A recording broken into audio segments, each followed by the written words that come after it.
Good evening, everyone. Parang mukhang mga busy-busy tayo, pero we really need to posture ourselves right. And I would like to greet everyone and of course honor the presence of the pastors if they are there. Pero ang alam ko may gear sa Bulacan, kaya ang iba ay nagpaalam. Ang sa Teresa na iba at saka sa yung, yung a-attend ng gear. And of course, I would like to honor the parents of those finishing generations na nandaan sila sa tabi nila. And I'd like to acknowledge also the Mr. and Mrs. Garais, Mr. and Mrs. Kwama, and Mr. and Mrs. Richard and Claire, kung nandyan sila. And the rest of you, I am thanking you for the trust that you are bestowing in this finishing generation school na alam natin ay merong ginagawa ang Diyos. Amen ba? Na kukuha ba po ba natin? So, nais ko lang po itanong kung sino ang nakakaalala nung nakaraang Saturday kasi alam niyo po ba nag-intertwined ang recording ko kasi meron kami ng sa radio, meron ako ng sa preaching sa Sunday, meron ako ng sa Select Araw, meron ako ng Heart for the Nation, meron ako ng sa couples, parang na ganyan-ganyan yung notes ko. Hindi ko na i-jot down doon sa record ko kung ano ang title ng nung Sabado natin. Tama ba yung title natin, Conflicts that can distract or derail us from our mandate or in fulfilling our mandate? Walang nakaalala. Okay, ulitin ko. Sino po ang nakakaalala nung nakaraang Saturday? Ito ba yung title natin? Potential conflicts or possible conflicts that can derail us in fulfilling our mandate and assignment? Yes po, yan. Ito yon. Okay. So let's open our Bible, Colossians chapter 3, verse 1. Verse 1 tayo mag-umpisa. Since then, you have been raised with Christ. Sabi na dito ay mula noon, mula nung tinanggap natin siya bilang Panginoon at sariling tagapagligtas, ikaw at ako ay raised with Christ. In other words, itinaas, ipinosisyon. Set your hearts on things above, where Christ is seated at the right hand of God. Set your minds on things above, not on earthly things. For you died, and your life is now hidden with Christ in God. When Christ, who is your life, appears, then you also will appear with Him in glory. Paano mapangyari ito? Sa verse 5, put to death, therefore, whatever belongs to your earthly nature. Ano ang gagawin? Put to death, papatayin lahat ng mga flesh and self. So, itong pagpatay na ito, hindi gawain ito ng Diyos, kundi gawain ng bawat isa sa atin. Sabihin mo, may katabi ka ba dyan sa iyong kinalalagyan? Sabihin mo na sa atin pala ang responsibilidad ang pagpapatay ng mga gawa ng laman. Agree? Sa ating responsibility ang pagpapatay ng mga gawa ng mga earthly desire, ng mga flesh, works of the flesh, yung self, sa atin yon, responsibility natin yon. Sino ang inutusan? Ang pastor ba? Ang pastor ba ang papatay sa mga gawa ng ating laman? Hindi, tayo mismo. Ang papatay ng mga bagay-bagay na earthly at saka yung sa area ng flesh and sa area ng self. So sabi niya ng Panginoon sa pamamagitan ni Paul sa mga taga-Colossians church, put to death therefore whatever belongs to your earthly nature. At pinangalanan niya ang mga bagay na ito. Sa verse 7, talon tayo sa verse 7, you used to walk in these ways in the life you once lived. In other words, nung hindi pa natin tinatanggap ang Panginoong Hesus bilang Panginoon at sariling tagapagligtas, ang ating pamumuhay ay itong mga earthly, itong gawa activity ng flesh, yung self, very selfish ang naturalisa ng individual pag wala kay Kristo. Very earthly. Walang heavenly dimensions, walang eternal dynamic. In other words, walang life. Kasi nagkakaroon lang ng life ang isang individual pag nasa kay Kristo na siya. Pag tinanggap niya ang Panginoong Jesus as her Lord or as his Lord and Savior, doon pa lang may buhay sa kanyang spirit man. Nakukuha ba natin? But the moment na that we receive Christ, okay? Yung naturalisa ni Kristo yun ang pinapalit sa ating inner man, sa ating spirit man. Pero pag wala tayo kay Kristo, ang spirito natin ay walang buhay. Walang buhay. Kaya saan siya nagdodraw sa world? Very selfish. Puro I, me, myself ang iniisip. At ang flesh very strong ang operation. Ang mental pattern very carnal. Okay? So kaya ano ang sabi? Ang solution para ikaw at ako ay maiset ang ating kaisipan on things above at ang ating puso, ang ating spirit ay on things above is put to death. Therefore, whatever belongs to our earthly nature. At sabi sa verse 8, but now you must rid yourselves of all such things as this, anger, rage, malice, slander, and filthy language from your lips. And then sa verse 9 and up, nandiyan ang mga nakakakuntamina na mga gawain ng mga makamundo, ng mga earthly people, yung earthbound kind of individual. Because when we receive Christ as our Lord and Savior, we become heaven-bound. Heavenly, tagalangit tayo. Pakisabi sa iyong katabi, tagalangit ka. Hindi ka taga-mundo. Hindi ka taga-mundo. Kaya ngayon, ang ating dynamic, ang ating pamumuhay ay makalangit. Ang kinamumuhian natin ang mga gawi na hindi man makalangit. Lahat ng mga activity natin dapat ay in alignment to God's protocol upon our lives, in alignment to what God wants us to be. Adjusted tayo lagi on a daily basis, hindi to weekly basis but on a daily basis. Ang pag-progress at ang paglago for good ay daily basis, hindi ito monthly, hindi ito weekly na trabaho, kundi araw-araw may proseso. Kaya ang mga karamihan na mananampalataya ay hindi mindful, na araw-araw ay may proseso, ay pinapadala talaga sila ni Lord doon sa state na very, very challenging, very unlikely ang mga circumstance o very undesirable ang mga situations kasi kung doon sila matututo. Pero bakit natin pipiliin yon kung may other pathway? Ako I choose the pathway na pag narinig ko ang salita, I adjust immediately, quickly.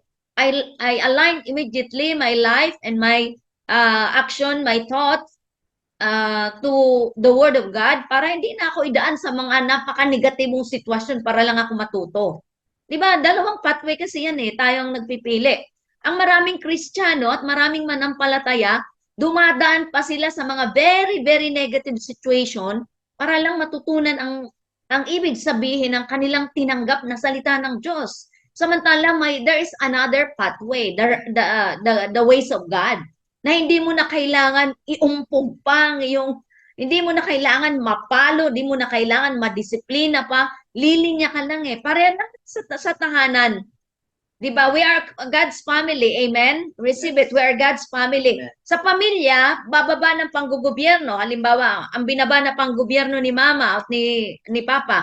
At ang gamit ng gadget ay ganitong oras lamang, lalo kung hindi ito pagdating sa education, ay may limit lang sa oras.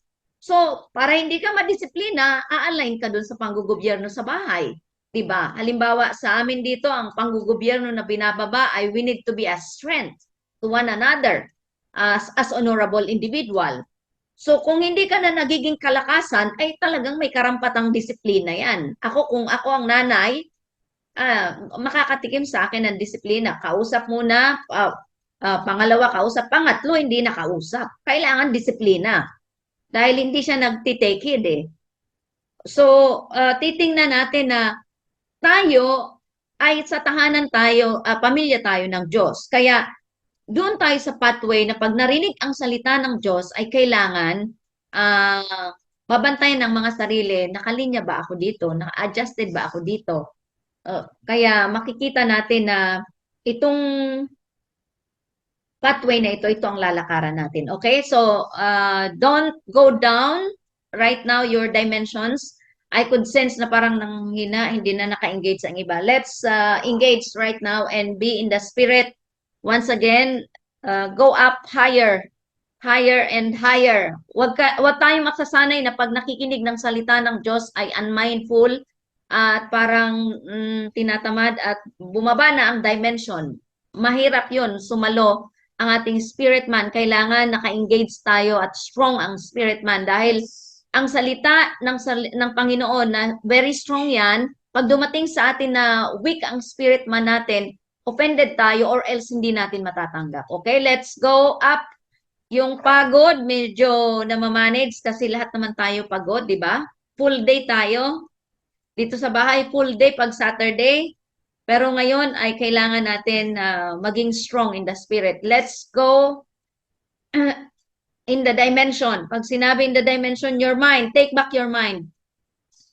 Take back your mind from that requirements. Take back your mind from that stressful situation. Come up here. Come up here in the dimension of the spirit. Amen. Everybody, everybody. And let's pray. Kularabasa katalarayanda. Let's learn how to pray with strength. Be strong in your spirit right now. Larigimo sokotolarayanda. Laribo koko sokotolarabalalayanda. Overthrown is in your mouth. Larigomo sokotoloroyondo direyanda. Lara kapasakata mamakasakata.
Oh, thank you so much, Father. I pray right now for a supernatural dimension of the Holy Spirit's power in us, oh Lord God, from above, from on high, even a supernatural grace to be steady, not to be contaminated in every way, in every form, that our lives will become an example, a model, a pattern, so that in the days ahead we can begin to receive from above and allow the Holy Spirit to draw new strength for each one of us. I pray, oh Lord God, for everyone, for every finishing generation. I pray for every leaders inside the church, oh Lord God, of these upcoming leaders, oh Lord God, a new breed of leaders without greed through from this finishing generation, oh Lord God. And every man of God that is here and every woman of God that are here in the Zoom meetups will hear and receive their portion right now, their portion of grace, a supernatural release upon their lives, that the year of prophetic fulfillment will become their portion, their provision and protection, progress and prosperity will be theirs right now. Father, I pray right now that our lives will be totally aligned in such a powerful way that what you want to release upon our lives will begin to flow without any hindrance. Let rain come, oh Lord. Receive your portion from this year henceforth. The acceleration of God will do is going to be phenomenal, said the Lord. And you have to bring self-government into your life from this day onward. You need to have a self-government, and by the power of the Holy Spirit, make the Holy Spirit your governor, make him your leader, make him your God on a daily basis. Be mindful and be conscious about the Holy Spirit's work and word upon our lives on a daily basis. Because if we guard ourselves watchfully and mindfully, then it is our burden, because because that is the job of the Holy Spirit to form us, to shape us according to the character and the personality of Christ. Draw strength from above on a daily basis. Learn how to draw strength, to draw pattern, to draw grace. Right now, receive it right now. Receive your portion in the name of Jesus. Lord, we thank you so much, Lord God, for that supernatural strength that is going to fix our inner man right now. Lord, the tiredness must be completely gone in Jesus' name. The stressful week must be completely managed in the name of Jesus. Oh Lord, the emotional management, Lord God, this finishing generation will be very skillful in managing our emotion completely. Oh Lord God, even of our retraining and training our mind, Lord God, will be accelerated in no time in this hour, in this season. We glorify you, Lord God. We honor you in the name of Jesus. Amen and amen. Be strong. Be strong. Amen. Did you receive that? Did you receive that? So, ito ang mga conflict, pag-aralan natin. Medyo makati ang mata ko, na allergy ako kasi. Na I'm healed in the name of Jesus. Para tuloy akong umiyak ng umiyak. Okay lang kung umiyak ako ng umiyak sa finishing generation before the presence of God. Tinatanaw ako ni Pastor Jerry kung ano daw naka-allergy. Nag-try ako kasi 'di ba, sabi ko nga ito talaga ang lesson. Hindi naman kasi ako nagme-makeup. Nag-try ako ng makeup, may binigay sa akin. Eyeshadow. Na-allergy ako. Sabi ko, yung pala yun. Buti tinanggal ko agad. Pero ganun pa man, na-allergy ako dito. Kaninang umaga nung mag-radio ako, hindi naman talaga ako usually naglalagay ng mga ganyan na lipstick lang ako kasi nakita ko ang sarili ko pag nasa radio. Ang putla ko pala pag walang lipstick. Tinasabihan ako ni Mama Lano, mag-lipstick ka kasi para kang so nag-lipstick ako. In-try ko sa mata, nako, there's nothing, wala talagang tatalo sa pagiging natural, di ba? So yun yun. Wag niyong gayahin. Kaya dito tayo sa conflicts that or possible or potential conflicts that can derail us or distract us from fulfilling our mandate and assignment. Ang number one na kailangan natin i-fix ang mentality o paradigm or thought patterns. Ito ang pinaka very strong ang magiging potential na magiging conflict ito para hindi natin ma-fulfill ang ating mandato or assignment pag hindi na-train ang ating mental capacity. Kasi kahit na very strong ang ating inner man, tumatanggap ng word, pero pag hindi na-train ang ating mind according to the mind of Christ. Kaya alam ko, naturo ko na sa inyo ang mind of Christ yung the mind of Christ operates in humility. The mind of Christ operate in the future. The mind of Christ knows how to invade the future to the present. Yan yung mga mind of Christ. The mind of Christ is perception is about eternity and generation, yung mga ganon klaseng attitude. So pag ang mentality natin, mental capacity natin ay hindi na-train, hindi na-expand ang capacity. 'Di ba yung text natin nung nakaraan, yung sa Isaiah 54, I think, yung expand your capacity, extend your tent, it's in the mind. Ang pag-expand kasi sa mind. Hindi yan yun sa bisibisihan. No. Ang pag-expand ng capacity nag-uumpisa sa spirit at na-draw or na-access ng mind. Yun ang nangyayari, kaya may expansion ang ating mental capacity because our spirit expanded. Pero kahit na anong puno ng ating espiritu, kung hindi natin na-train ang ating kaisipan, hindi pa rin match. Nakuha? This is how powerful is the mind would be.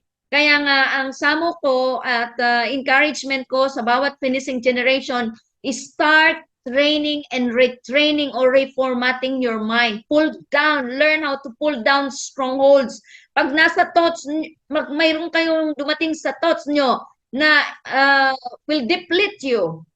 will sabotage you. Yung spirit of death ay very subtle.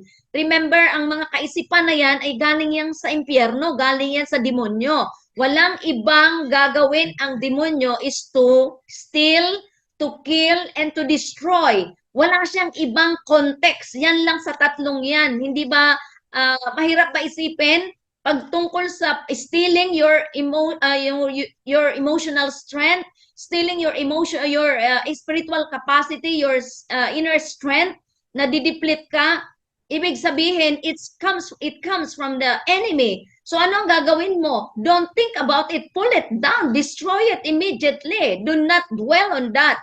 At yan ay battle, pero we need to be strong. So stealing you from positioning yourselves in the heavenly places, it's the works of the enemy. Kung mayroon mang dinidistract at dinidestroy ngayon sa panahon natin ngayon in our dispensation is the finishing generation. That's why we really need to be vigilant, we really need to be watchful and mindful in this hour, in this season, kasi alam ng dyablo na kayo ang talampaso sa kanya pagdating ng madaling panahon na lamang. Syempre, ayaw niya tayong paunahan, but the victory is ours. Your portion is victorious. Our portion is victorious. We are more than conqueror. Di ba yung in-explain natin nung nakaraan? That we are more than conqueror. Jesus Christ fought already and won already. So ikaw at ako ay napanalo na ng laban ng Panginoong Jesus. So saan tayo puposisyon? Doon sa victory ni Christ. Kaya kung anong napagtagumpayan ni Christ, doon ang head start natin. Kung ang napagtagumpayan niya ang karamdaman, therefore doon tayo tumayo. Doon tayo pumosisyon. Napagtagumpayan niya ang mammon, hindi siya affected. Doon tayo pumosisyon. Kaya mammon has no longer power and authority over our lives. Napanagumpayan niya ang kamatayan. And therefore, pag mayroon ng nag-udyok sa'yo na magpakamatay ka, destroy it because it's a demon spirit. So, hindi yan ang nakakabuti sa'yo. Kaisipan niya ng demonyo. Doubts is a thoughts of the demon. So, do not allow your mind to be attacked by this demonic activity. Sabi ng karamihan, the mind is the battlefield. If an individual allow it to be the battlefield. Pero ako hindi nagiging battlefield ang mind ko kasi I do not allow na maging battlefield ang aking kaisipan because I possess, I grow by the grace of God, the mind of Christ. Hindi po pwede na maging battlefield ang aking kaisipan. Jesus Christ won over it. Already won that battle. Kaya walang karapatan, walang authority ang demonyo na magkaroon ng puwang sa kaisipan ko. Christ is possessing me, my spirit, soul, and body from head to down to my feet. Kailangan hindi dapat natin i-allow ang anumang demonic thoughts, demonic activities in our lives dahil platform tayo ng kalangitan, platform tayo ng Panginoong Jesucristo, platform tayo ng salita ng Diyos, hindi ng impyerno. Kaya ang mind ay napaka-powerful if we train this well. Because dito naipapanganak, dito ang tagpuan ng langit at lupa. The connector of heaven and earth is through the mind. Our spirit, di ba? Yes, ang laman ng ating espiritu saan na birthed out sa mind. Kaya nagiging lifestyle. Sana ipapanganak ang laman ng ating espiritu, ang na-download ng mga salita na spirit dimension sa ating spirit man, sa mind, na-access ng mind. So kung ang mind ay na-access ito, kaya very easy to build it on the ground. Kung na-access by the spirit of understanding ng mind na ang panggugobyerno ng Diyos ay katwiran, therefore ang lalakaran natin ay katwiran. Kaya kahit mayroon dyan ang mga bagay na very tempting to you, pero hindi na tayo kasi natitempt basta swallowed tayo ng panggugobyerno ng Diyos at ng Holy Spirit, hindi na tayo matitempt. Alam na natin, ang core values natin is stand out na, hindi ko yan gagawin. Hindi ako yan. Kasi may core value tayo. Okay? So, thought patterns. Kaya sabi na sa Colossians, sa binasa natin, okay? Set your mind on things above, not on earthly things. Set your minds. Ang una doon sa chapter 3 verse 1, set your hearts. Spirit yon, spirit dimension. Next, yung mind. Okay? Mind and spirit. So ano ang gagawin? Isi-set, i-train, ipo-focus na ang kaisipan natin, ang laman lamang ay ang mga spiritual dimensions na nagka-come to pass tangibly, nagiging material. I hope this is clear to you already. So this mental perspective, pag na-train natin ang ating kaisipan, we will see things differently, we perceive things differently, we read things differently, we understand things differently because we have the mind that is different. We possess the mind of Christ. Amen? So because of this, there is a tremendous manifestation of what God wants us to be kung natitrain ang mind. Kaya hindi pwede na dito sa mind ay mayroon ng conflict. Pag may conflict sa mind, ang tawag dan confusion. Pag confused tayo, ang nalalakaran natin ay mali-mali. Ngayon okay tayo, mamaya okay. Kasi ang mind ay ang expression ng what is in the mind is the emotion. Pag strong ka spiritually na na-access ng mind kasi na-train, ang emotion mo well-managed, buoyant. Pero pag ang emotion mo ay hindi well-managed, kasi ang mind mo ay hindi na-manage, hindi na-train, kaya pag malungkot ang sitwasyon, malungkot ka na rin. You are affected by the situation. Instead of affecting the situation na to be bound by what is outside. Dapat ang strength nagmumula lagi sa loob. Kasi nandun si Christ. Amen ba? Nasaan si Christ? Nasa inner man natin. So dapat ang kapayapaan galing sa loob kasi nandun si Christ. We need to manifest. Okay? So, possess the mind of Christ. Amen? Amen. Do you believe this? So, our minds need to be changed. Our minds needs to be retrained. Inulit ko kasi yung iba nung ang wala dito nung nakaraan. So, it can create conflict if does not think with depthness, okay? With insight. What it means and should mean all the way ay kailangan na ang mind natin dapat klarado. We need to have clarity. Sabihin natin, my mind must be clear. Do you believe this? So we need to protect ourselves by protecting our mind. Kung paano natin pinoproteksyonan ang ating puso, ganun din dapat ang ating kaisipan. Do not allow and never allow the mind to be a space of the enemy. Do not give a space in your mind to the enemy's work. Never. Never. Kaya ba natin gawin to? Yes, kaya.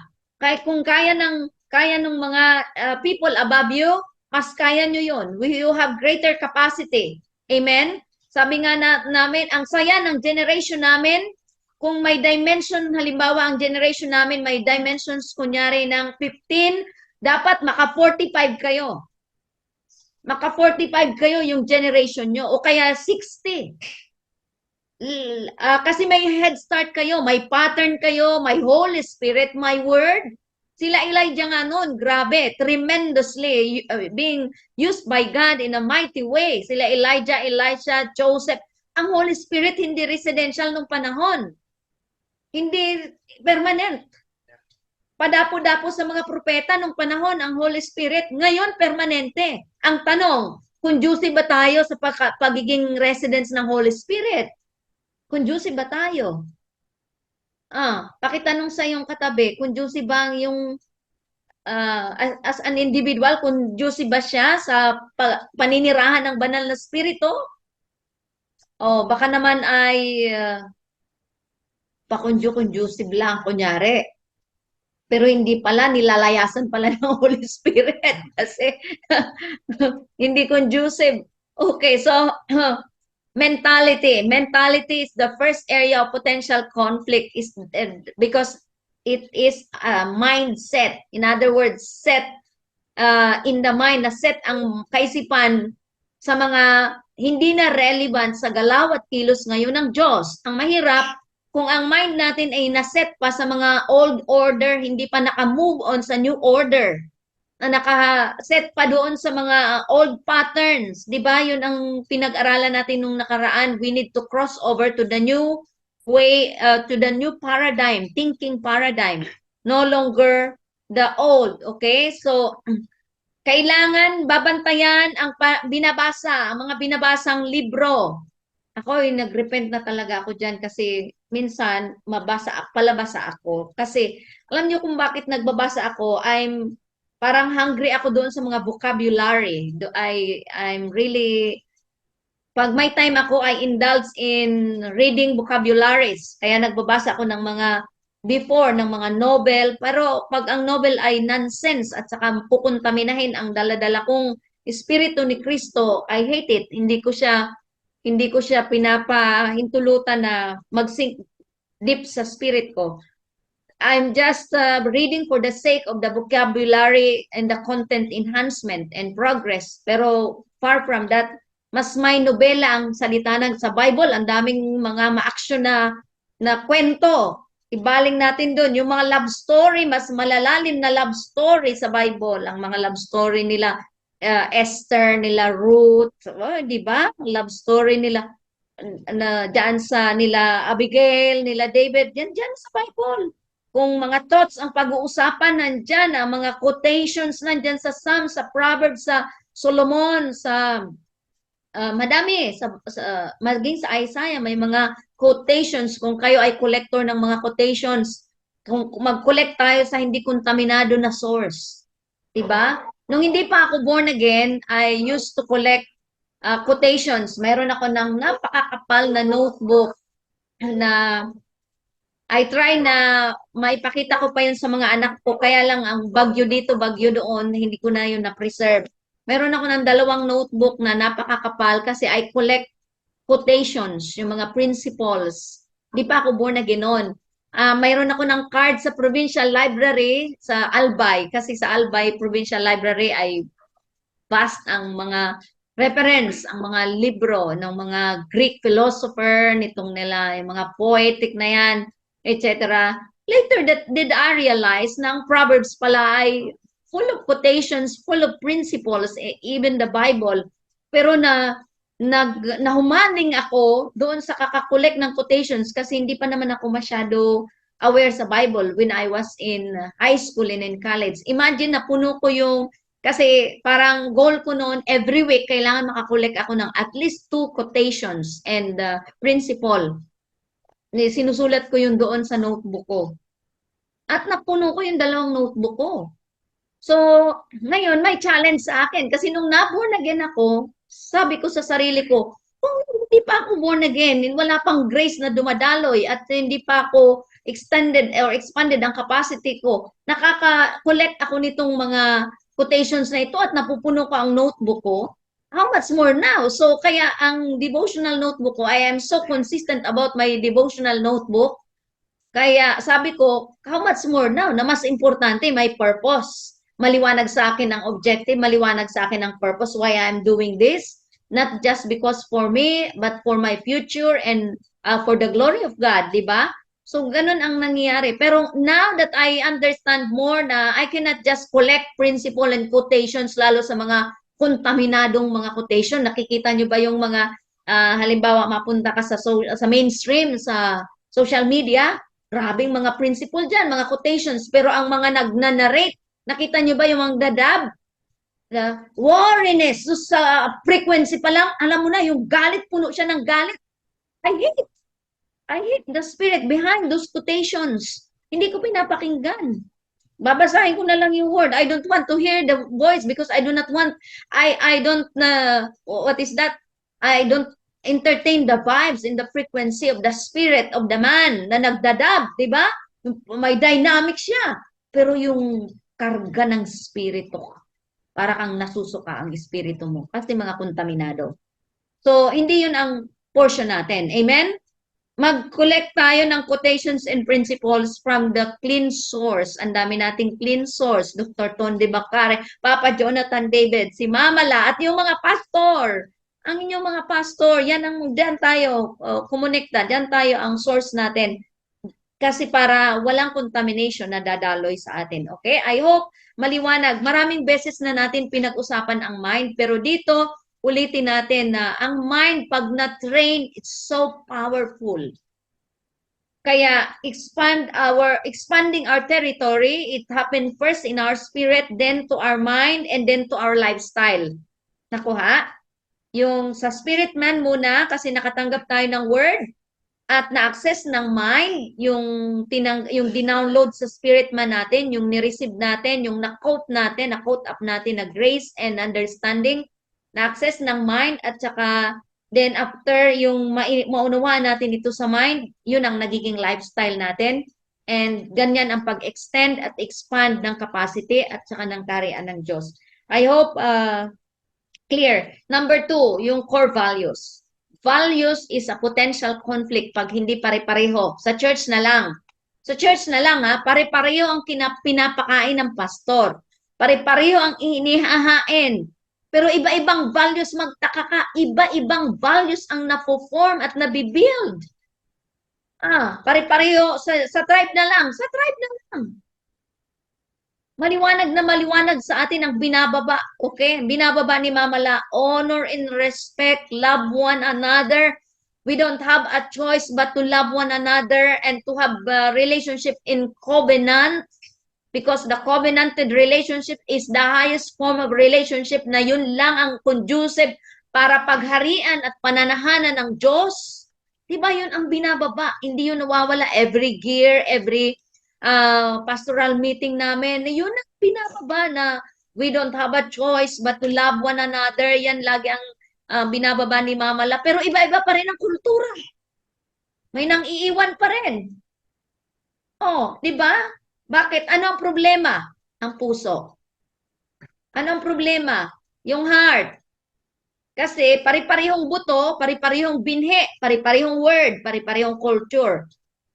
Ang puso natin, sabi sa parables of the sower, ay iba-ibang ground. Ground ang ating puso, ang ating spirito. So, pare-pareho mang binhi, pero kung iba-iba ang klase ng puso, hindi itinatama, hindi ginagawang fertile o good and fertile ground para sa salita ng Diyos, may problema. Kaya ang values ay kontaminado rin, hindi rin kingdom values. Di ba? Nagtataka ba tayo dyan? Ay, di ba tayo dyan nagtataka na ganyan ang ating mga nawi-witness sa isang church, iisang pastor, iisang pastora, di ba? O sa tribe na lang natin, sa GS, iisang binababa, honor and respect, kailangan sure na kultura ito ng tribo. And be under a proper chain authority or proper chain of command is tiyak na tiyak binabaon sa atin sa tribe na itong proper chain of authority, honor and respect, love one another as Christ loved us. Yung we must have no choice but to be covenanted with each other among the tribe, sa tribe, Golden Harvest tribe. Diba? Itong mga kultura na to, pero may sumasabit pa rin ang values, ang core values, sumasabit pa rin. Bakit? Kamo ang tanong, ang puso. May stony ground, may stony heart, may dry, may good and fertile ground. Apat yung na klase ng spirit. Apat yung na klase ng heart. Okay? So, tiyakin natin na every time we are listening the Word of God like this, sa ating Sunday, sa ating finishing school, sa ating Bible study man yan, sa ating house-to-house fellowship, every time we are hearing and listening the Word of God, sa atin ang responsibilidad ng pag-aayos ng puso na maging good and fertile ground, hindi sa pastor, hindi rin sa Panginoon. Kaya every time we listen to the upper room or to the Sunday service sa Zoom, o sa house-to-house fellowship, o saan man yan, Bible study man yan, o finishing generation man yan, bago tayo humarap, ang responsibilidad natin, Lord, I am making a decision to make my heart and my spirit to become a fertile ground and good ground for your word. Para ang DNA, walang sabit. The same culture, the same DNA as of heaven. Kasi sa halimbawa sa tribe, accurate si Mama La, ang binababa dyan ay clean and pure na Word of God. Pag may diferensya at hindi tayo naka-adjust, nakalinya, ayusin natin ang puso natin kasi yun talagang diferensya lagi. Kaya may sabit-sabit tayo kasi ang mga puso ay hindi itinatama. So, from now on, every time we listen the word, every time we are hearing, kailangan ayos ang puso. Alam nyo ba na every time na, halimbawa, makikinig kami ng upper room, I pull back a little as at least mga 3 to 5 minutes. Aayusin ko ang posture ng spirit ko na maging good in fertile ground kasi I do not take lightly the word of God because the word of God is God. Hindi ko tinitake lightly kaya yung upper room I took it personally, I took it very seriously na parang pag upper room may transaction kami ng Panginoon. May transaction kami na nangyayari nang nangyayari with the Holy Spirit and with the Word and with the God the Father, God the Son, and God the Holy Spirit. O kung nakikinig man kami kay Mamala o ako personally kay Mamala, ay see to it na may transaction. It's not about just Zoom. Tiyakin natin na may transaction na nangyayari sa ating espiritu. Kaya do not be unmindful. Alam ba natin na sabi niya sa salita ng Diyos sa Amos nakalagay na pag may darating na kapanahunan na magkakaroon ng famine, great famine, tagutom. Hindi sa natural o physical na pagkain kundi pagkain spiritual. At iyon ngayon na yun kasi ngayon akala natin abundance ang word pero mga kontaminado. Kaya magiging taggutom kasi ang mga source, clean source ay bihira na ma-access dahil kung ang deception ay malala na. But that is not our portion. Ang tagutom na darating ay tagutom ng salita ng Diyos. Pero kung puno ang ating espiritu ng salita ng Diyos, ang trabaho ng Holy Spirit is just going to bring it into what is that? Into remembrance, into performance. Yun, huhugutin lang tayo. Kaya alam na dapat natin ang technology ito. Marunong dapat tayo humugot ng mga salita ng Diyos, spirit dimension and word dimension pagdating ng kapanahunan na yun. Nakukuha po ba natin ito, mga minamahal na finishing generation? Take note, ang finishing generation kayo yon. Pag sinabing finishing generation, Christ-like generation. Kaya ngayon, ang process sa inyo is to form and to shape the Christ in you. First, in us. In you and me, in us. Ma-form ang karakterya ni Christ. Then, imaginein mo kung na-form na ang Christ. Imaginein mo, may ano pa to? Magsasaya-saya pang demonyo dyan. No. They know the Christ. Alam nila kung sino ang may carry ng dimension and dynamic of Christ na hindi sila pwede mang-intimidate. Nakukuha ba natin yun? So, ito ang ili-level up natin. Okay? Kaya nga, si Lord nag-speak sa akin kahapon na niresume na ang Heart for the Nation. Tapos nag-wait ako kay Lord, alin po ang ituturo? Kasi pagdating sa ituturo, ang daming ituturo. Pero ang pinakamahalaga, ano ang sinabi ni Lord? Kasi yun ang mahalaga, yun ang need of the hour, yun ang need of the land. Because ang sa Heart for the Nation advocacy is to make awareness to the people that we really need God factor and godly core values in the society para ma-reverse ang mga nag-change na landscape sa moral and social aspect of our societies. And then the Lord told me na nung gabing yon na why not decree and legislate something in the spirit to send forth frequency that can change the entire atmosphere of a nation and a province.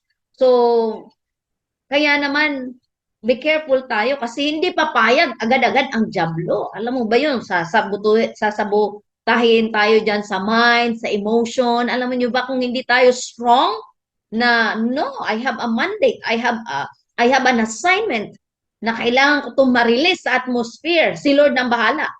As long as the Holy Spirit is there, Pag nirelease ang word, that word is going to perform. That word shall be in motion in our nation, in the province, in the generation. Kailangan Christ-like generation tayo. Kayo ang kailangan ng domain. Yung grace na meron kayo, compounded grace. Hindi simpleng grace. Do you receive and do you believe this?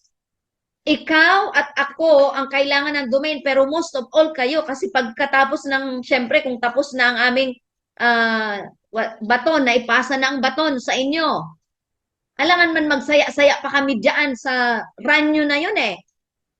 Time nyo na yun. Hindi naman pwede mag-cross pa kami ng boundaries, yung generation above. Kami na ang nagbabiolate. Hindi na pwede. Tama? Kaya in your generation, see to it that you run strongly. See to it na yung mind mo ay cleared at trained. Ang values is strong. Christ-like generation is the one that is being weighted by the creation of God. Yun ang sabi sa Romans, the creation waiting for the manifestations of the sons of God to be revealed. And that sons of God is the Christ-like generation, the finishing generation. Bakit finishing generation? The last lap runner. Sabi ko, di ba lagi kong sinasabi, kahit na anong galing ng mga first, second, third, fourth, halimbawa kayo ang seventh runner sa relay na game, na lahat naman natin dito alam, di ba? Yung relay na game. Halimbawa, mayroon kayo ng, anong tawag doon? May baton na pinapasa. May 7. May 7 na runner. Kahit na anong bilis ng tinakbo ng 5, 6. Pero kung ang pang-7 ay naging malamya, nababaliwala ang victory ng 6. Pero kahit na anong natumba ang 6, pero yung 7 ginalingan nila with all their might, with all their strength, by the grace of God, ginalingan nila, panalo pa rin. Nakukuha ba natin ito? Ganyan ang dapat mangyari sa finishing generation. At ang grace na very available sa inyo ay halimbawa si Mama La konektado kay Papa Jonathan David, di ba? Listen carefully. Mama La spiritual father is Dr. Jonathan David, Papa Jonathan, and then Mama La, and then ang mga pastors nyo, mga kami na generation, Pastor Jerry and me, and the rest of you here, ang mga pastor nyo, connected kay Mama La. Lahat ng grace from Papa Jonathan, Mama La, and your pastors ay maaari nyo yung i-access. Kaya nga kailangan nyo extended and expanded capacity because the graces are compounded. Nakukuha, naintindihan ba ito? Imagine, anong klaseng grace. Kaya wala sa inyo ng magiging mahirap. Dapat. Yes. Wala sa inyo ng magiging talunan. Dapat. Nakuha, inilaban ng generation above ang mga bagay na ito at napagtagumpayan na panalunan sa biyaya ng Diyos. At sa panahon nyo, ang karamihan hindi nyo na ilalaban. Ano ang gagawin nyo? I-access na lang. Ang prosperity, hindi nyo na ilalaban. Yung spirit of poverty, wala na yung dapat sa inyo kasi inilaban na ng mga people above you. Nakuha? Inilaban na ng inyong mga pastor. Maliban na lang kung may pastor pa sa GH na di pa nakaka-breakthrough sa abundance at prosperity. Kanino siya nag-access? Di ba? Kasi sa atin, inilaban to ni Papalo at ni Mamala, yung spirit of poverty, and they are victorious about it. So, hindi na natin yung laban, i-access natin where they are positioning themselves as prosperous servant of the Lord. So, sa panahon nyo, sa generation nyo, wala na dapat ng mahirap. Wala nang poor.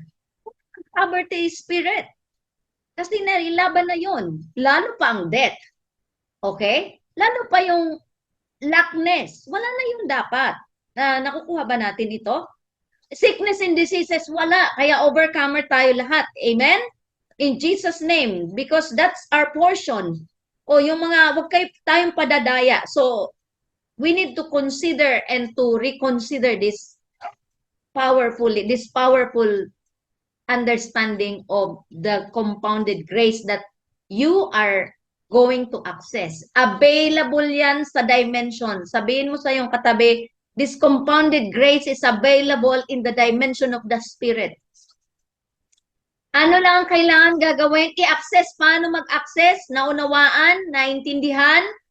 Paniwalaan? Receive it? Believe it? And then lakaran na. Nakuha? Nakuha ito? So, imagine mo, kaya hindi tayo pwede magkaiba-iba ng values. So, ito ang what we consider important and priority, that is our values. Mag-check tayo. Kaya ako, almost every day nag-check ako. Ano ba ang mas importante sa akin? Heavenly or earthly? Kaya wag tayong makip-preoccupied ng mga bagay-bagay dito na irrelevant naman sa katawagan natin. Streamline your activities. Streamline, which ang priority natin, okay? Pagkasama sa mandato at nakalinya sa assignment ang ating pinagkakaabalahan sa araw na yan, good and excellent. At least, at the same time, pinapractice tayo, ma-expand, ma-extend ang ating mentality, okay? So, values. Sabihin natin values. Kaya may sinasabing values formation. Reformation, kasi may na-deform na values. Mga maraming sangkatauhan, individual, ang mga core values nila mali. Diba? So sa atin, alam na natin, alimbawa, ang values, honor. Ang tithes is a result of the value, core value of honor. Kaya nga, tithe of honor.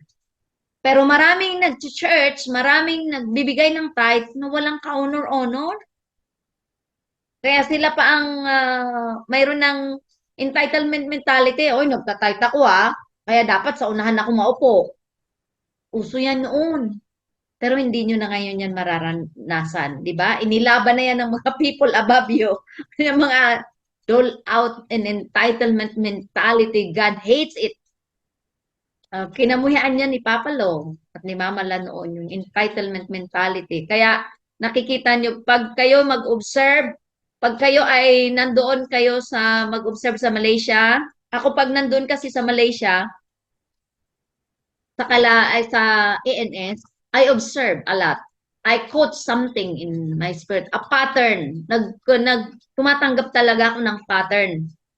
At very observant ako kasi I've learned much doon sa ANS. Aside from receiving the word, nag-observe talaga ako ng mga protocol, ng values nila, yung work ethics nila. Grabe, yung work ethics nila Jaya, nila Hana, nila Elder Stephen, nila David, ibang klase ang work ethics nila. Talagang kalakasan sila. Kingdom nga ang binababa. At ang naobserbahan ko, pag nung buhay pa si Papa Lo, nandito pa siya sa lupa. Sila ni Mama La, mayroon sa kanilang provision na upuan sa harapan. May pangalan. Ang karamihan ng mga sons, lalapit siya ang kay Papa. Lalapit siya agad-agad. Pero si Papa Lo at ni Mama La, hindi yun lumalapit. Parang di sila nag-express yung entitled ba na father ko yan kaya dapat wala sila noon. At sila tuloy madalas ipatawag. Sila tuloy madalas ipatawag at lapitan ni Papa Jonathan kasi hindi sila lumalapit. Di ba? So, makita ba natin na hindi tayo dapat magkaroon ng dole out or entitlement mentality because kingdom values is far from dole out mentality o yung entitlement mentality. Okay? So, pag sinabing values, yung what we consider important or top priority, titingnan natin sa bawat araw. Ano bang, kaya lang season tayo, lalo sa mga sa mga nanay, sa mga asawang babae, talagang season ang buhay natin. Halimbawa, pagbago sila Sarah, sila Kay, nasa motherhood ngayon, motherhood stage, maging mas strong lang tayo, mas maging malakas lang dapat ang spiritual stamina natin. Huwag niyong problemahin ang hindi ka na quiet time. Naranasan ko yan. Ang importante, fine-tune ka spiritually sa heavenly dimension. Alam mo kung paano mag-posture ng tama kasi hindi naman tayo religious. Marami na mga araw-araw nag-quiet time, napabayaan ng anak, nahulog. Alin ang kasi very religious. Hindi yan ang portion natin. Tama ba? Ang importante ngayon, living in heaven while on the earth. In other words, practicing what is taking place in the heavenly. Hindi na yung kailangan ko makapag-quiet time, mga religious, di ba? Magpag-quiet time. Pero ang other priority na hindi ma-misrepresent ang kaharian ay hindi na ginagawa. Kaya naging very religious lang.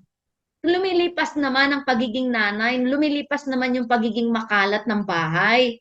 Lumilipas naman itong hindi mo na malaman kung yung nasa ang sandok nandoon na sa sala. Lumilipas naman 'yan na ang tuwalya mo ay nandoon na, naging apakan na pala kasi nahila na. Lumilipas 'yan. Basta maglagay lang tayo ng tamang panggugobyerno kasi at ang mahalaga i-integrate nyo ang training ngayon sa mga bata. So anyway, ibang session yan. Parenting. So values, kailangan natin titingnan. Halimbawa, ang attendance, okay, ang in-explain natin, honor, yun ang values, yun ang core values. Ang tithe is a result of the honor, of the core values of honor. Halimbawa, ang commitment, siya ang core value. Ang attendance is just a result of the core value of commitment. Nakuha ba natin ito? So, yung connection is just a result of our core value. Ang attendance is just a result of our core value. Ang tithes is just a result of our core value. So, titingnan natin ano ba ang core value na na-build sa atin. Okay? Halimbawa, yung punctuality is a core value. Pagiging punctual. Oh, pero ang attendance, hindi yun core value. Commitment ang core value. Ang tithes. Okay. So, we need to be very careful about our core values. Next, number 3, work ethics. This is a potential conflict kung hindi pare-pareho ang work ethics. So, dito sa work ethics na ito, napakahalaga na pare-pareho ang work ethics sa church. Mahirap. Alam nyo ba na pag nag-interview tayo, ang pinakamahirap na mga manggagawa ay ang mga Kristiyano pero religious. May spirit of religiosity. O mayroon kaming kakilala ni Pastor Jerry. For the sake of testimony, ikukwento ko to, okay? Pero hindi na ako magpapangalan. Mayroon kaming kakilala ni Pastor Jerry. He's a pastor. Ang pasok niya sa opisina ay 7:30. Wala ay 7:30 ang pasok niya sa opisina. So ang labas niya 4:30 kung hindi ako nagkakamali. He's an engineer at the same time pastor. Itong pastor na ito nakaugalian na magdadala ng babasahing Bible sa opisina at doon mananalangin. Sabi ko talaga. At pag sinaway mo ay sabihin ay brother nagko-quiet time ako. Diba? Maling kaisipan. Binabayaran siya para mag-quiet time ng company. Binabayaran siya para magbasa ng Bible at manalangin doon ng company. Hindi ba? Ganon ang spirit of religiosity kung paano mo trumabaho. Maling-mali, wala sa work ethics, wala sa kultura ng kaharian. Eh di syempre, nagtanong siya sa amin kasi nagkaroon siya ng incident. Mayroon siya ng sulat mula sa pinaka-president, I think, manager ng company na ito ang ginagawa. Parang nagkwento sa amin ni Pastor Jerry, parang, ano po ba, Pastor, ang gagawin namin? Sabi na, huwag ka maging religious. Kung magka-quiet time ka, magising ka ng maaga at dito ka sa bahay, hindi ka doon sa opisina. Kasi opisina yun, trabaho na doon. Maling-mali, bagsak ka sa work ethics pag actually si Pastor Jerry ang nagsabi. Kasi kung ako ma-open masyado. Sinabihan ko nga lang ng, spirit of religiosity yan, Pastor. Yan yung mga kalaban ng Panginoong Hesus nung panahon na kunyari ay banal-banal pero nagbabiolate ng mga principle ay hindi na siya kumikibo. So hindi yan ang portion natin. Nakikita nyo ba kung paano trumabaho ang spirit of religiosity? Gagamit-gamitin ang Bible, gagamit-gamitin ang prayer, pero magnanakaw ng oras sa opisina at sa kumpanya at sasahuran siya. Hindi tagatama. So, be set free from this kind of attitude. Work ethics. Ang work ethics ay mga simple lang. Nung nagturo kami ni Pastor Jerry ng work ethics sa isang mga workers sa hotel at saka sa isang school. Tinuro namin ang work ethics. Gulat na gulat sila. Akala nila mga kung anong mga principle. Sabi namin, punctuality, accurate observance of time, at tamang frequency, yung attitude, kasi responsibilidad ng mga workers ang magkaroon ng good environment, working environment. So, yun namang simpleng, akala nila kung mga basic ang work ethics. Yung mga pag-honor sa people above us, yung pagtrabaho ng tama. Kaya may problema dito sa work ethics kasi hindi pare-pareho ang core values. Nakuha? So, kailangan alam natin ito. God enable us with gifts and graces, and we need to provide our quota in the kingdom. Akala lang natin ang work ethics ay sa mga kumpanya lang, lalo sa kingdom. Kung may standard ang mga company natin, lalo sa kingdom, mas mataas ang standard. Tama ba? Mas mataas ang dimensions ng word. O, sabi nga natin, akala natin yung sa world, matataas na, pero mas lalo ang kingdom. Kaya dapat, hindi, ang Kristiyano ay tama mag-isip, okay? So, we must give our best and contribute as workers, as workforce, as workmen, workwoman, okay? Kailangan, wag tayo doon sa trabaho na naman. Tayo dyan sa kumpanya ay trumabaho. Di ba? So, people are different when it comes to work ethics. And for some, hardly work. For some, when you mention work, they develop an allergy kasi ayaw magtrabaho. Alam nyo ba, may isi-share ako sa inyo. We have a learning center in Saudi Arabia. Naka 12 years din yata kami ng learning center na parang nasa full blast. Kaya lang nung nag-pandemic, affected, and then, syempre may mga challenges. Pero alam nyo pa, na ang mga workers namin sa learning center, pag kumuha kami ng feedback, akala nila ang dami ng workers namin sa learning center. Pero alam nyo ba na kukunti lang ang workforce namin? And that is Mrs. Otero and Mrs. Cole, Mrs. Garais, and si Mrs. Nung nandun pa, Mrs. Caporte. Alam nyo ba, itong apat na to, and of course si Mrs. Garais na isa, si Cheska, itong limang ito na workforce sa learning center, pag tiningnan nyo every event that we have, akala nyo 20 ang workforce namin.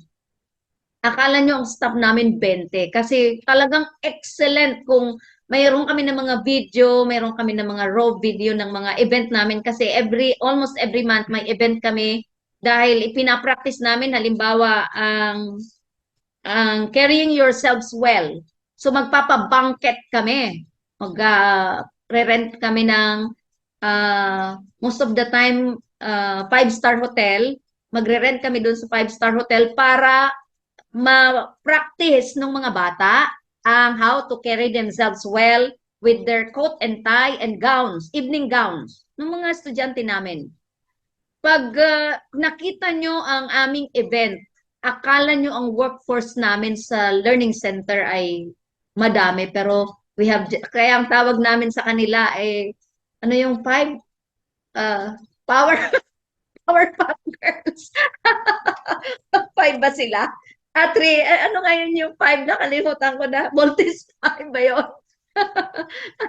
So, kaya tinatawag ko, I salute those, kung nandito man si Mrs. Garay, si Mrs. Otero, si Mrs. Cole, Mrs. Caporte, I really appreciate them well, how honorable they are. Ang pinagmamalaki ko, ang mga work ethics nila talaga. Walang awayan because they know the value, they know the work ethics, they know how to honor and respect with one another. May mga challenge relational but we can fix it in a very easy fix, mabilis kasi nagkakaunawaan. Pag may event, ay nako, talaga naman kung makita mo ang mga event namin, mapa-sports fest man yan, family day, banquet, ano pa ang mga event namin na yung student retreat.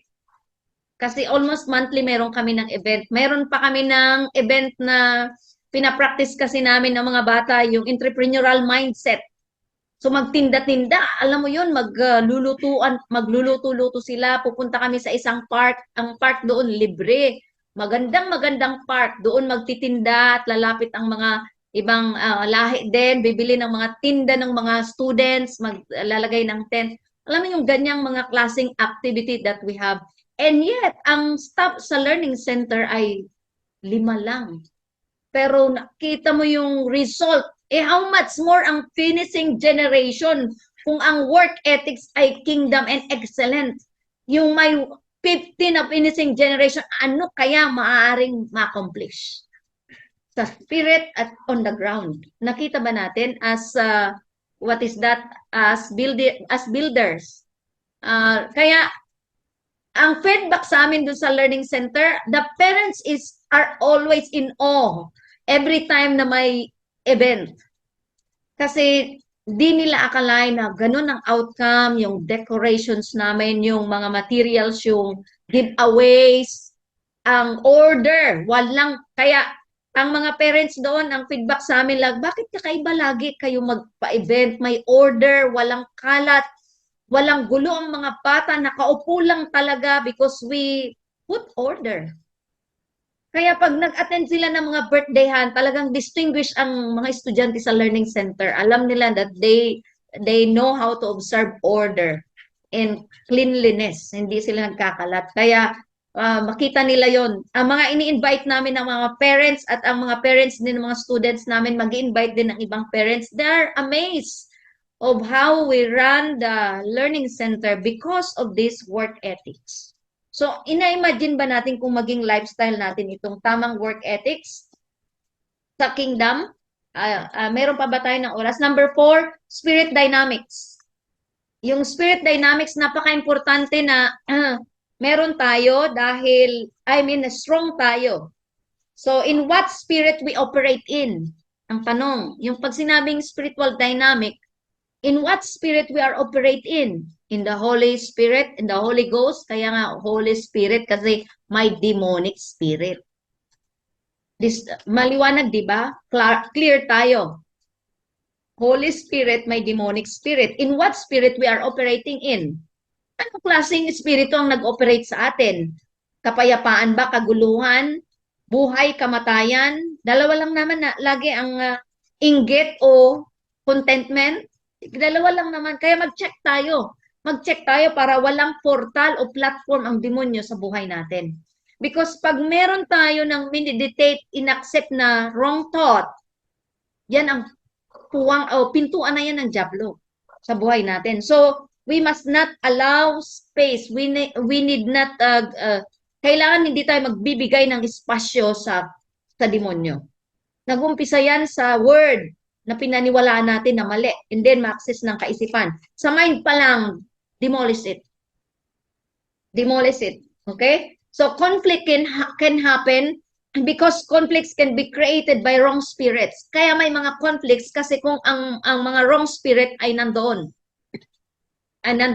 Sa learning center na privilege na pinagkatiwalaan kami ng Diyos na iran ito 12 years, and then Mrs. Garay is still having it right now at pagbalik yata ni Mrs. Cole. So di ko alam kung itutuloy nila. Sabi ko nga, as long as they have the instruction from God, why not? Basta may word. Kasi pag nag-go tayo na walang word, walang grace dyan, at syempre ang capacity natin, medyo may stress tayo. Pero kung may word tayo, at ang babalikan natin lagi yung sinabi ni Lord, kaya may kalakasan tayo.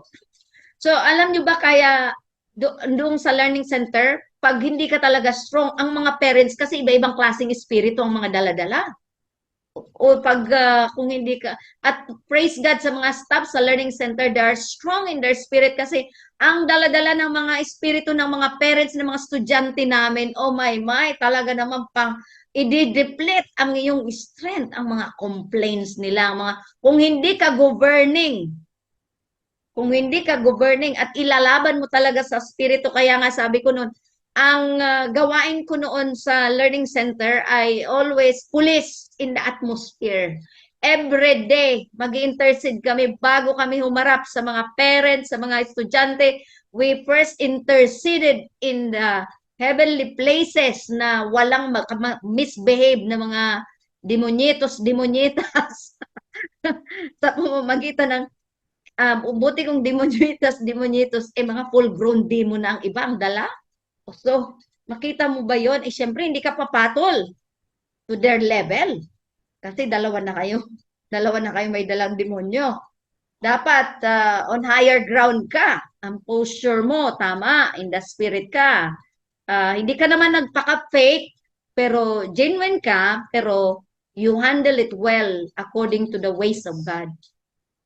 Na, di ba? Si Jesus noon kasama si Judas eh. Sa palagay ba natin, hindi alam ni Jesus na si Judas ang magbibetray sa kanya? Diba? No, he knew it. Pero ang composure ni Jesus, di ba? Hindi niya tinulig sa ikaw wag ka nang sama-sama sa akin kasi ikaw magbibetray sa akin. Wala. Hindi siya pumatol sa demonic activity. He stand right according to his mandate. Hindi niya pinatulan ang pag-uugali ng Diablo because he's so different. So, ganun din ang tayong mga kingdom. Hindi tayo bababa sa level ng demonyo. But we need to be very aware of the demonic in a human forms. Lalo sa mga eskwelahan nyo. Pero wag ka namang sabi, ay, ito yung sinasabi ni Mami Green, demonyo ang dala-dala. Demonyo ang dala-dala mo. Ano? Hindi ka naman magsasabi ng ganyan. Kaya nga, very mag-operate tayo sa discretion, sa wisdom. Okay? Nandyan yan, lalo sa palengke nga sa marketplace, di ba? Nandyan yan, may mga carry na jablo. Pero hindi ka bababa doon, hindi mo sila kukonfront as head-on, flesh, sa spirit ka. Okay? Sa spirit ka. Kaya, kakausapin mo ang spirito. Halimbawa, nung kailan ako parang nag-grocery ako, mayroon ng kaduda-duda na mayroong kaduda-duda na lalaki. Kinakausap ang spirito. You have no authority over me. Get out. Kinakausap ko kasi nangingilala ang demonyo ng Kristo na dala-dala natin. Tayuan natin yon. Is this clear? This clear. Kaya, ang importante, ang pinaka-objective lagi, mapalaya ang may daladalang diablo. Yes. Tama? Si Jesus Christ, pag may kaharap na may full-grown demons at legions, ano ang pinaka-objective ni Jesus Christ? Mapalaya ang tao sa daladala niyang diablo. Dadalhin mo siya sa realization. May kaibigan kami ni Pastor Jerry, naging friend namin kasi he is actually connecting to what we carry. Kaya curious na curious siya. Pero confused siya. Hindi niya alam kung lalaki siya o babae. Kinausap ko siya minsan. Kasi sabi ko, I'm concerned. Concerned ako sa future mo kasi may potential ka. Pero walang nilikha ang Diyos na ibang gender. Babae at lalaki lang. So kung naguguluhan ka, ang future mo ay kagulumihanan. Pero hindi yan dapat ang maging portion mo. You need to choose. You need to choose. At hindi yan sa ibang araw. Ngayon yan. I challenge him. Pulang-pula siya. Hindi niya malaman kung nagtatawag, sabi niya, Daddy Jerry, Daddy Jerry. Ni Mami J, kasi Mami J, Daddy J ang tawag niya. Sabi niya, kasi bakla siya. Kaya, nung minsan, invited kami ni Pastor Jerry kasi hindi naman kami makahindi dahil nakakumit kami parang birthday ng GM namin. Nag-sing along. Doon sa sing along, lalaking-lalaki ang boses niya. Sabi ko, pagkatapos ng sing along niya, pumunta siya sa may sa amin. Sabi ni Pastor Jerry, lagi ka na lang daw dapat mag-sing along kasi lalaking-lalaki ka. Sabi, confused. So, kailangan pag mga ganon, do not condemn a person, love the person, but hate what he carry. Huwag tayong malito. Kaya nung ministro, nung naka-connect siya, ang spirit niya sa akin, tinabihan ko talaga siya. Hindi ka magpo-prosper, nasa ilalim ng sumpa ang buhay mo, whether you like it or not. Pag hindi mo yan inayos, tuloy-tuloy yan, sumpa, nasa ilalim ng sumpa. Ang sinumpang tao, hindi naman mapapunta ng langit. Kaya, pulang-pula siya, hindi niya akalain. Sabi ko, you really need to decide. Hinain na ito ang provision ng Panginoon.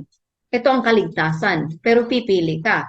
At pag pinili mo ang Diyos, iayos mo rin ang buhay mo na ma-represent mo siya ng tama. So, ganun tayo ngayon sa marketplace. Ganun tayo ngayon pag may mga kinonekta sa atin ang Panginoon na kailangan makalaya. Pag kinonekta sa atin kasi ng Panginoon na alam natin na obvious sa atin, na discern natin na may carry na wrong, hindi naman yan aksidente. Ibig sabihin yan, assignment natin na mapalaya yung taong yan sa carry niya na impyerno. Okay? Pero we need wisdom. Learn how to navigate this in the spirit. Kapag wala kang word, wag mong, wag mong i-touch. Wag mong i-touch. Kasi ang balik niyan, ang backfire ng Diablo is not easy.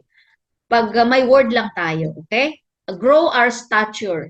Grow our stature and learn how to listen well and hear God's voice kasi pag may kaharap tayong ganyan, alam natin kung paano i-handle. Okay? Yung spirit dynamics. Ang tanong, in what spirit we are operating in. Okay?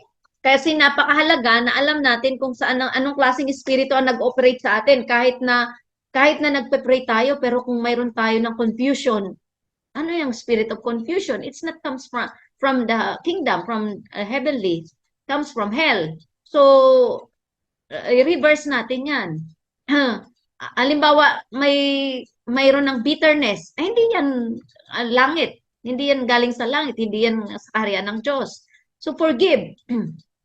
Unforgiveness, hatred, jealousy, yan bitterness na yan yung mga nagkukontamina sa atin. Yan ang mga nag-ooperate na yan. The root of bitterness, spirits like these are clusters of spirits that will attract demonic attacks. Pag may bitterness tayo, it attracts. Ang madodraw natin mga tao, may mga kapwa, may bitterness din. Okay? Pag may unforgiveness tayo, ang lalapit sa'yo, ang mga may unforgiveness spirit din. Kaya pag carry natin si Christ, we carry such a dimension of Christ, ang madodraw na sa atin, long for Christ. Ang madodraw sa atin ay mga may carry din na Christ. Kaya titingnan mo, observe, sino ang mga nadodraw sa iyo na tao. Okay? Kung mga negosyante yan, because you carry such grace of being a businessman or businesswoman. Pero pag we carry the dimension and dynamic of Christ, ang mga nadodraw sa atin, yung mga naglulong for Christ, naglulong for God.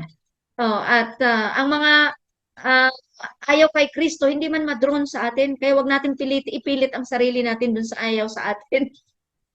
Kung may carry tayo na wrong, at unforgiveness, ang madodraw din sa atin yung mga may unforgiveness din, ang mga hindi nagpapatawad, ang mga may bitterness, yung mga may inggit, yung mga may insecurity, yun din ang madodraw. Kaya tingnan na, you observe, ano at sino-sino ang mga nadodraw sa atin. Kasi yun ang carry natin na same spirit. So kung same spirit na ang mga nadodraw sa atin, mag-reflect tayo na anong klaseng spirito ang nag-operate sa atin. Okay? There must be only one spirit passing through our lives, and that is the Holy Spirit. Hindi pwede na nagpa-pass through ang other spirit, demonic spirit at ang Holy Spirit. No. Only. One spirit only ang magpa-pass through sa ating, what is that? Spirit man. Hindi pwedeng dalawa, mixture. Ang mixture cannot stand. Okay? So those, sabi dito sa notes ni Papa Jonathan, those who are going to build according to the new pattern, New Testament pattern, it is going to be tough. That is why you have to teach these rules of engagement in our church, yung work ethics. Okay? First, protect yourself, and then by modeling it in your own life, because the authority you have to carry this out comes from above. If we want to adjust our lives into this work ethics, yung work ethics na maging lifestyle natin, kailangan deliberate tayo at intentional tayo sa bagay na ito. Amen? So, may tinanggap ba tayo? Sa susunod, ang proper chain of command. proper chain of command number 5, purpose, doctrine, primary source, pag-aralan natin who is our primary source para i-define natin ito, and then partners in destiny, etc. 10 yun. May tinanggap ba tayo ngayong biyaya at insight? Opo, may tinanggap pero nakakalimutan ng lesson. Pati ako nalimutan. Nalimutan ko. Kasi may notes ako dati, may notes ako, okay? Sa radio ministry, may notes ako kung anong lesson, ano ang part 1, part 2, part 3, at ano ang itutuloy ko. Finishing generation, meron ako ng notes, ano ang naumpisahan ko na, ano ako mag-umpisa sa susunod na Sabado. Na-mix up ko kasi I have 5, may preparation akong 5.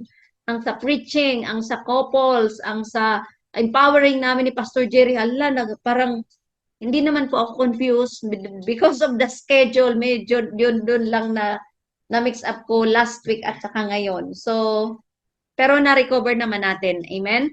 So, let us all be strong at I hope meron tayo ng tinanggap doon sa ating mga pinag-usapan. Ano yung una? Mind paradigm, thinking paradigm, thought pattern, kailangan matrain o ma-retrain. Number 2, values. Core values. Core values. Number 3, work ethics. Okay. Work ethics. And number 4, it's spirit dynamic. Importante na alam natin anong klaseng espiritu ang nag-ooperate sa atin. Clean dapat. Holy Spirit lang. Hindi pwede, alam mo ba, sister, ang Holy Spirit nagsalita sa akin kahapon, tapos ngayon chismosa na siya. Kasi kahapon naman nagsalita ang Holy Spirit. Kaya ngayon pwede siya magchismis. Hindi yung pwede. Nakuha ba natin? Tapos sasabihin, ang sabi ng Panginoon, dito daw ako pumunta kasi mangungutang ako. Dito ako tinuro ng Holy Spirit. Tapos nung nangutang, nagkaroon ng amnesia, ay mga religious, ay wag natin patulan yung mga ganyang klaseng espiritu. Tiyakin natin na hindi yan deceive na kausap natin. Kung deceive, mapalaya. Bago kayo maghiwalay, napalaya siya sa deception. Nakuha natin. So, let's check every day that the spirit that is operating in us and through us is only the Holy Spirit of God. Amen? So, let's all pray. Father, we thank you so much for what you have done into our lives today as we gather together and submit ups. We know and we believe that there's no geographical boundaries, O Lord God, in the dimension of the Spirit. We know and we believe that we are one. We are together, O Lord God, in that place of spiritual dimensions, O Lord God. And we are receiving grace, O Lord God, of our forefathers. We are receiving grace, O Lord God, that compounded graces, and that we can see things in the Spirit, that we can receive things in the Spirit. And Lord God, open our eyes to see, O Lord God, our future. And we will know how to bring forth the future here in our current situation. And we will know how to invade our future, O Lord God, through our mind in Jesus' name. Lord, we thank you so much, Lord God, that we will learn also how to discern the season, God's timing, O God, in our lives. And we will be always conducive for the Holy Spirit's habitation of in our lives, O Lord God, in our spirit man, in Jesus' name. We thank you, Lord God, for extraordinary covering and protection to each one of the finishing generation, even those who are not around, Lord, mga nag-alam at saka may pinuntahan. Dalangin po namin ang iyong pag-iingat, ang dalangin namin, Panginoon, ang iyong dynamic, O Lord God, na masalo nila at patuloy nilang tanggapin at lakaran. Kayo po ang aming pinapupurihan. We honor you in this Zoom meetups. We pray, O Lord God, that this finishing generation is the Christ-like generation that will invade domains, that will influence generations and impact nations in the days to come. In Jesus' mighty name we pray. Amen and amen. God bless us all.